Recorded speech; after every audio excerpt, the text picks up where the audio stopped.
Are you working too hard? Good morning, team. Thanks for checking in for the Next Kilograms Kilometers podcast. And today is about gauging our low intensity, low impact sessions. I know a lot of folks just refer to it as zone 2. And that in itself breeds a lot of questions. But in terms of what exactly is zone 2, how do you measure that sort of thing? But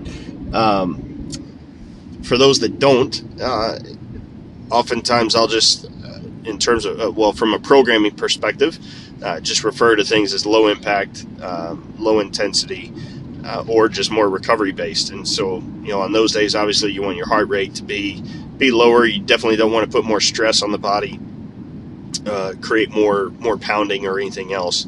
That would be kind of counterintuitive to the purpose. So what ends up happening is a lot of times we end up going too high, too hard, too long, something like that, with our cardio or aerobic sessions or however you label them.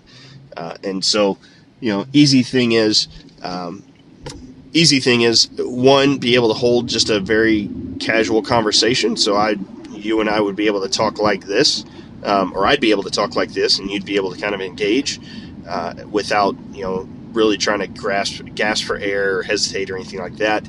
And then being able to, if you're by yourself, for example, being able to just breathe through your nose or nasal breathe only. That's also a good cue that, you're at a low enough intensity of where things need to be. So, but I will say that, oftentimes people say, oh, well, you just don't get any work that way. I will say you might be utterly surprised at just how quickly and how much you'll start sweating, even at that lower intensity and low speed.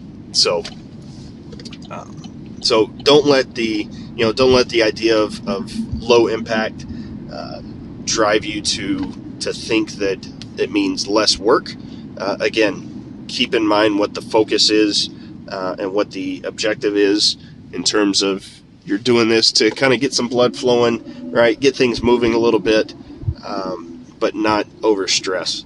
So, and then of course, just like this morning, I jumped on for a good 20 minutes, 1.5 mile walk. And then, my stretching afterwards was significantly greater and more beneficial because of all that. So, and of course, gave me a lot more energy throughout the rest of the day, or has given me a lot more energy throughout the rest of the day. So take advantage of that, right? On those lower days, make sure, like I said, just make sure that your lows are actually low enough that they're not just, on the higher end of your scale. So if you have any other questions about that, how to measure it, how to manage it, how to gauge it, hit me up, let me know. universalsportstrength@gmail.com. Love to connect. And as always, let's keep working.